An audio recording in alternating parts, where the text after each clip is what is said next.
Hey, you're listening to Blindsight. Let's go. Mental health isn't something to take lightly. It's time to fight. It's time to thrive. Let's do this.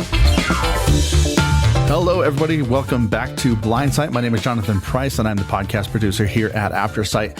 No, I am not conducting the interview, but I did want to introduce part 2 as Aaron Huey is back with us, talking about amazing elements of being a man in this entire month of June. We're closing out with Aaron, and I tell you what, this episode is going to punch you in the face. So I will give a warning. There is some pretty strong language in this episode. So if you have young kids or are averse to some strong language and some strong topics, I would recommend that you either skip this week or listen by yourself in the car by yourself with headphones. It does get pretty intense early on. So with that being said, I want to make sure that you guys are coming to the hike on July 27th. We are going to be hiking Myers Gulch, so make sure you register at aftersight.org/hike and register for your team. We've got Game Changers, BLT, and the Blind Chick, so make sure you register for what team you would like to be on, as there are some interesting incentives. I'll just say that to being on various teams. All right, we hope you guys have a fantastic week. Bill, let's get back into it. But what I'm hearing you say is that we have to, in essence, define the kind of man that we want to be, and that we feel comfortable in it, in that role, so to speak. And it doesn't mean we have to dominate anybody. We have to dominate ourselves. We have to, keep rein on ourselves and do the kind of thing that makes the most sense for us. Am I hearing that right? I think that's brilliant, because first of all, I love the term "dominate thyself." I love that term. I mean, if that whole thing was written in Greek or Latin or something, I bet it would sound really, really cool. Dominate thyself, man. That is a heavy metal album cover right there. Dominate thyself. I'm in. But what really struck me as I was listening to you, if the LGBTQIA plus community taught us anything, it's that don't let anyone else define you. You define yourself. Now, everybody else has taken that to mean, well, now I have to change my pronouns and I got to do this. Look, I'm so tired of men bitching about things, especially about things that won't really affect them in 5 years from now. Right? If something's going to matter in 5 years, then give it some attention. But if it's not going to matter in 5 years, don't make it matter. Move on and focus and dominate thyself. Right? That's the part of men that I believe is not masculine. Well, I got to change my pronouns. I don't give a shit. What I care about is, are you showing up to the world? I don't care what politician you vote for. I don't care what news channel you vote for. And I certainly don't care what sports team you root for. What are you doing to secure the future of this world for our children? Do you matter? And so what I get from having worked for 20 years with the LGBTQIA plus community is that they don't let other people define them. They've created their own categories because they're sick of yours. It doesn't fit. That's it. That's all it is. Well, they're forcing me to say, you've been forcing them to say for how many hundreds of thousands of years? So get over yourself, focus on yourself, look in the mirror. Are you healthy? Can you make a difference? Can you do a push-up? Can you help your wife, your daughter, your son fix something? And can you show them that fixing something on the outside can be reflected by how we fix things on the inside? Can we evolve as men? Bill, what if women don't need us anymore? What if they're done? They don't, and let's go through the list. They don't need us to hunt for them. They can hunt the aisles of Safeway just as well as we can. They don't need us to worship God for them. They're not better. Yeah, they don't need us to worship God for them. They can become clergy. They can have their own relationship with divinity. They don't need us to get a credit card for them. They don't need us to run a business for them. They don't need us to have children because our sperm is in a bank. They don't need us to get impregnated. Doctors can do that. They don't need us to raise children because Lord knows we've left enough of our children and enough of our women to raise the children without us. They don't need us to protect them from a foreign invasion because women can serve in the military too. So, men, I'm asking you, what do they need you for? Now, having asked that question for the past 15 years all over the world when I lecture about masculine and feminine energy, the men are dead silent.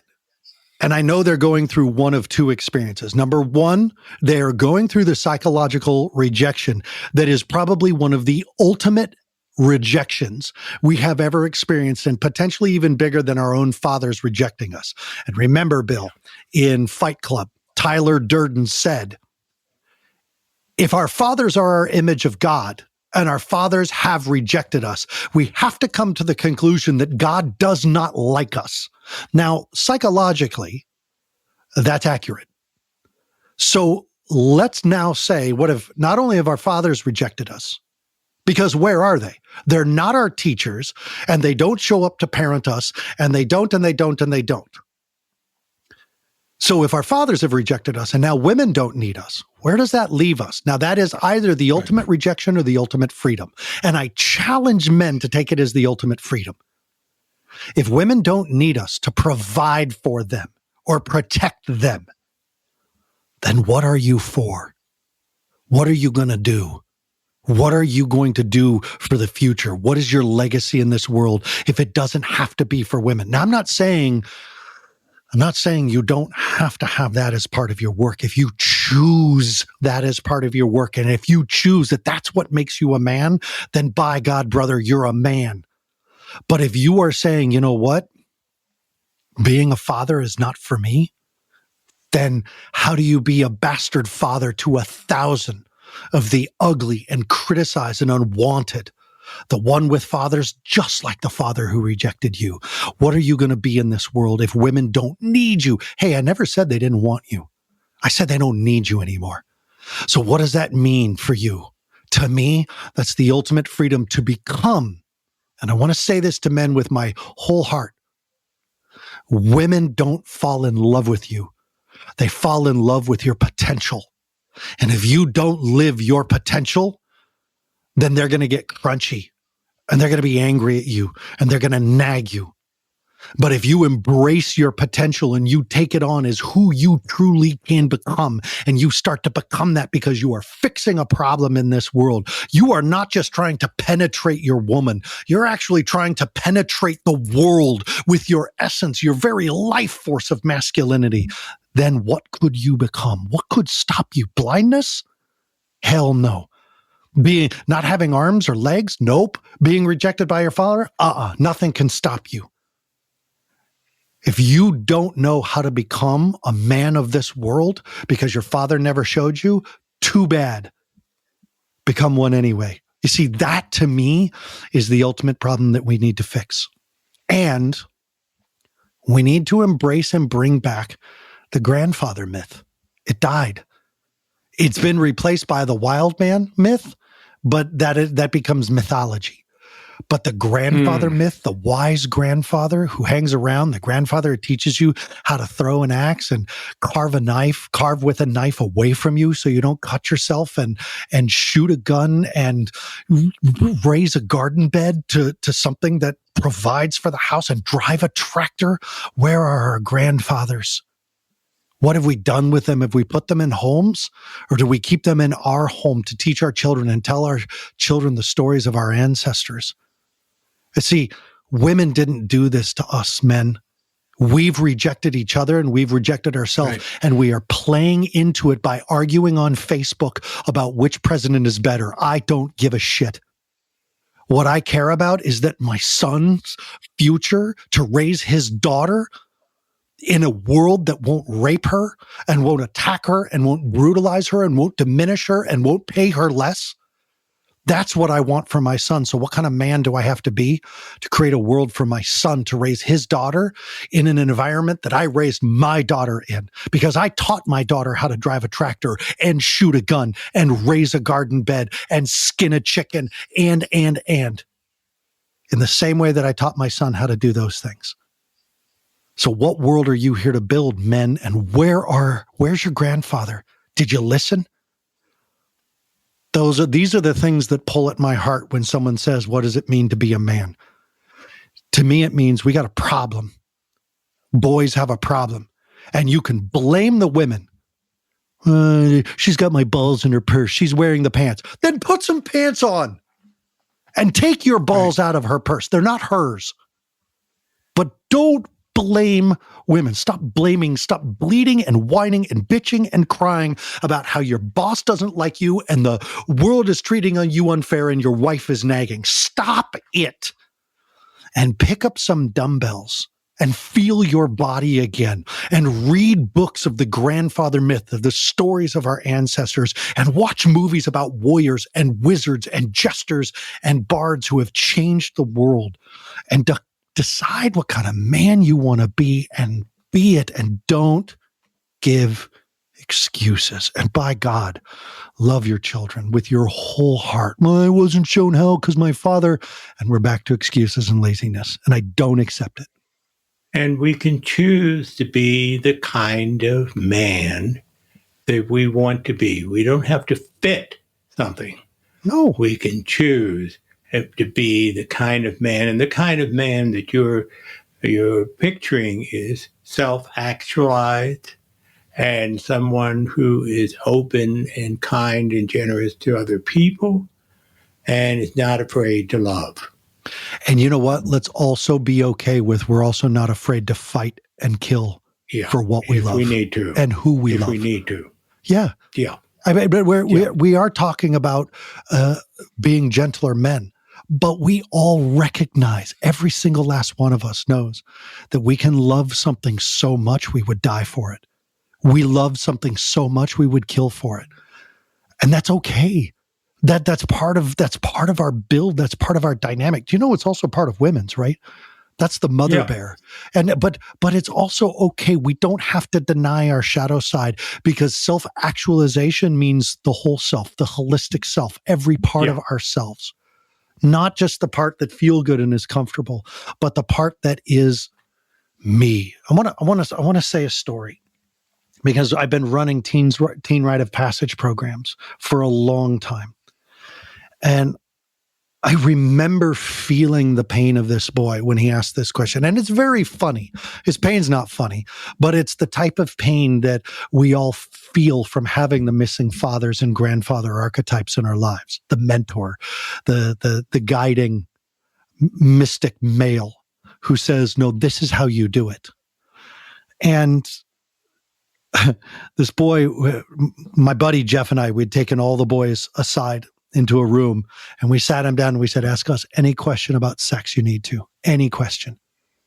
Don't be embarrassed. Any question is on the table. And one boy raised his hand and he was shaking. I called on him, and this boy was one of my martial arts students, so I knew him well.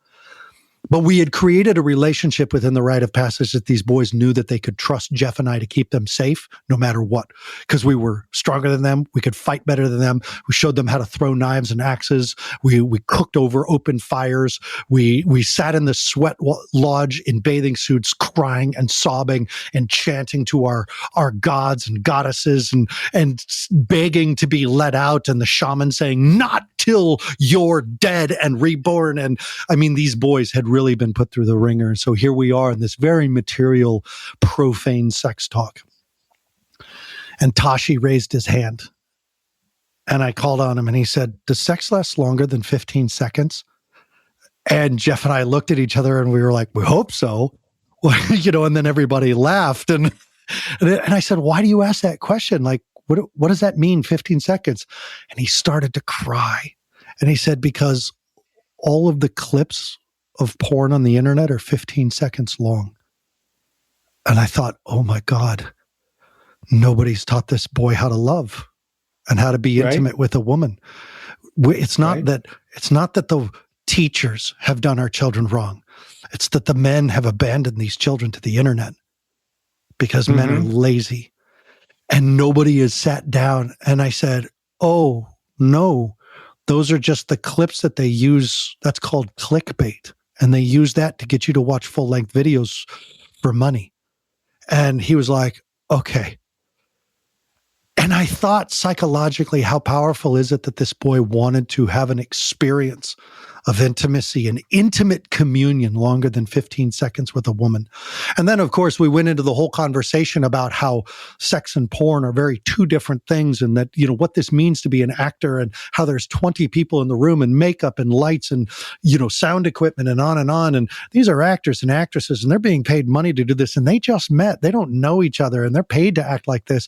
And real sex is uncomfortable, and it's weird, and it's sticky, and it's amazing, and it's fascinating, and it's terrifying, and he didn't know because we had abandoned him.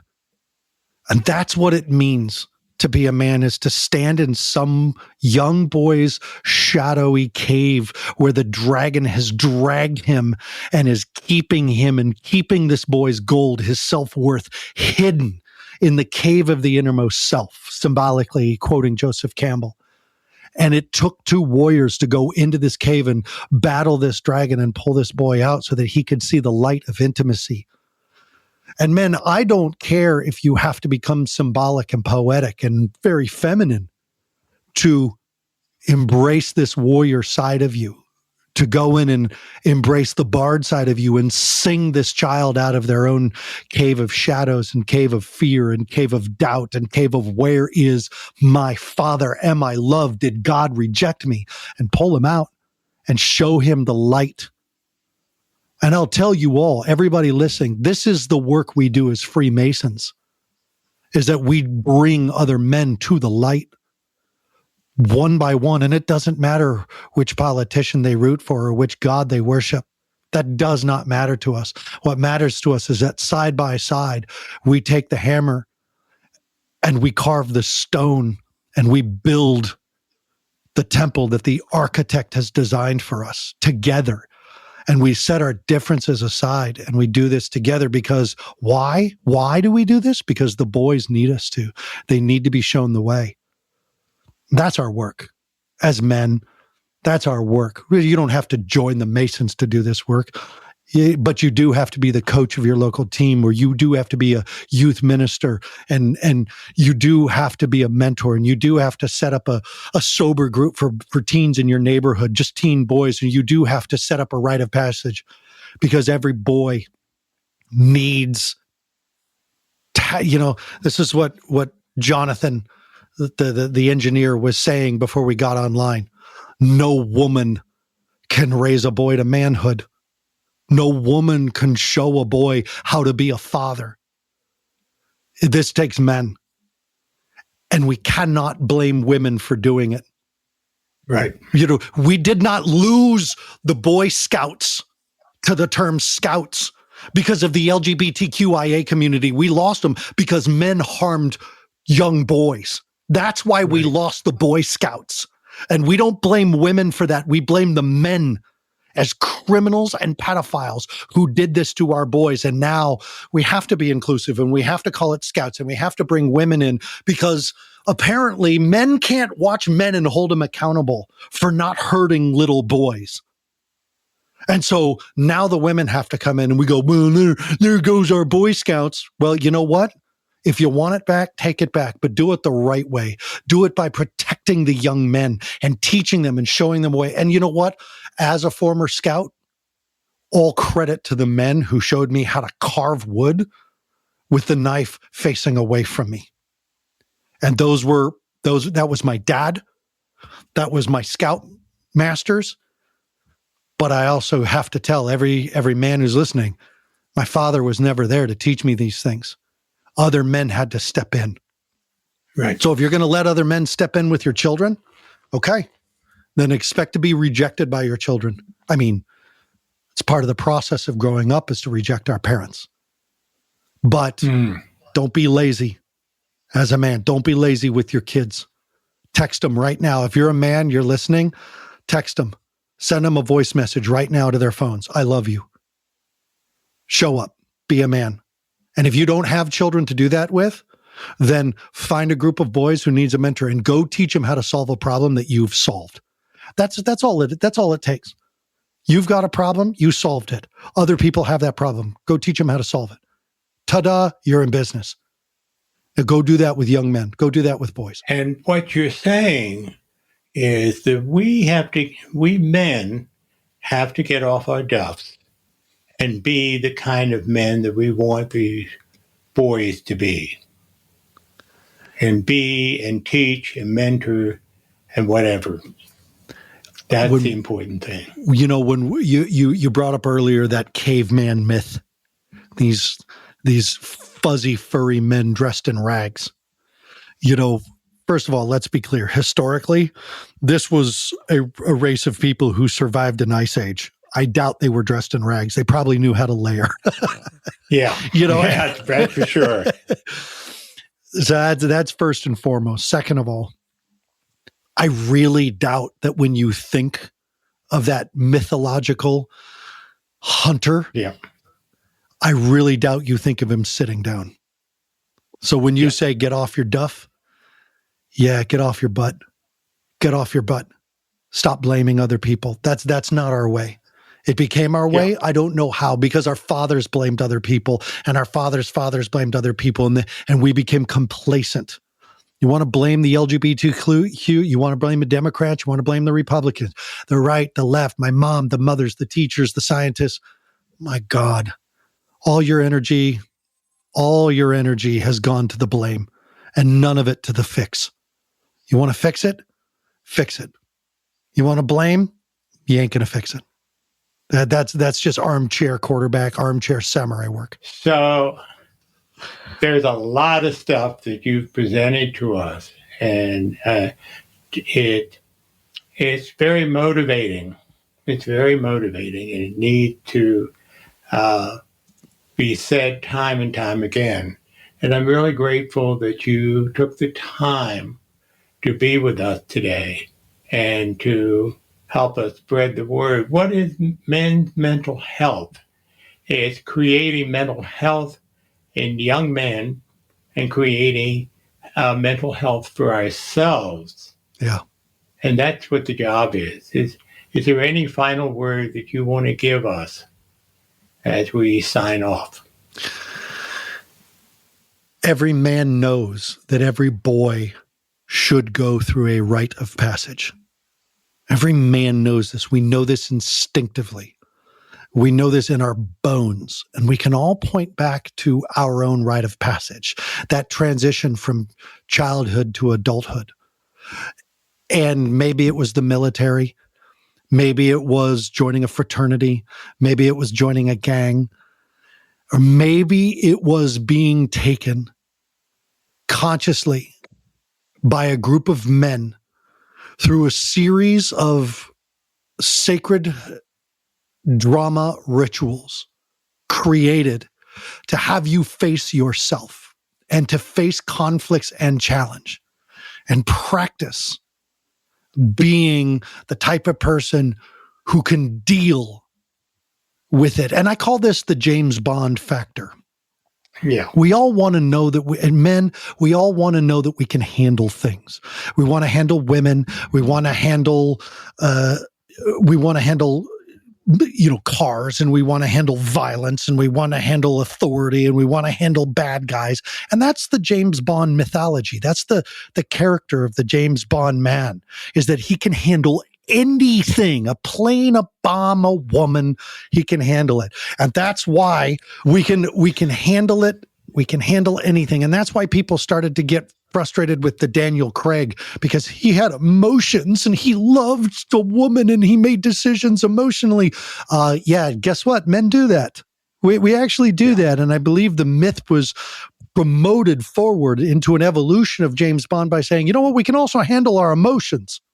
We can actually have emotions. We can be in love, and we can still save the world. But that's it. And that's what a rite of passage does. It's the first glimpse that this child, this young boy, can handle the struggles of man and the struggles of the world. But it has to be guided.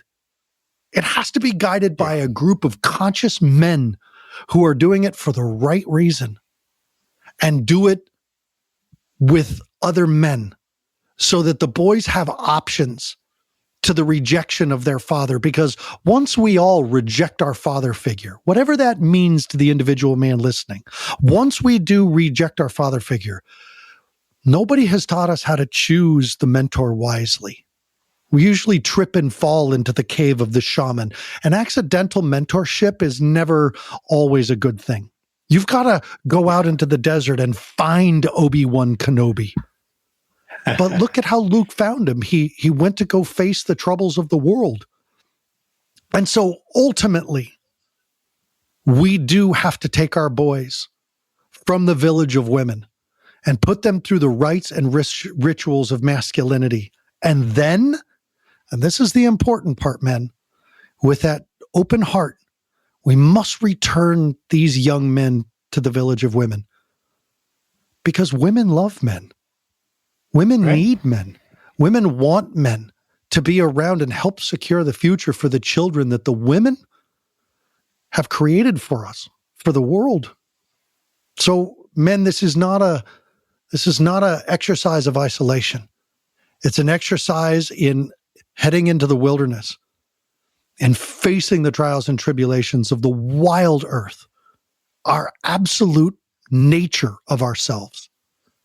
And then coming back to the world as a master of two worlds to bring the medicine, the boon, the gift, the treasure back from the dragon's cave and give it to the world. Those are my final words.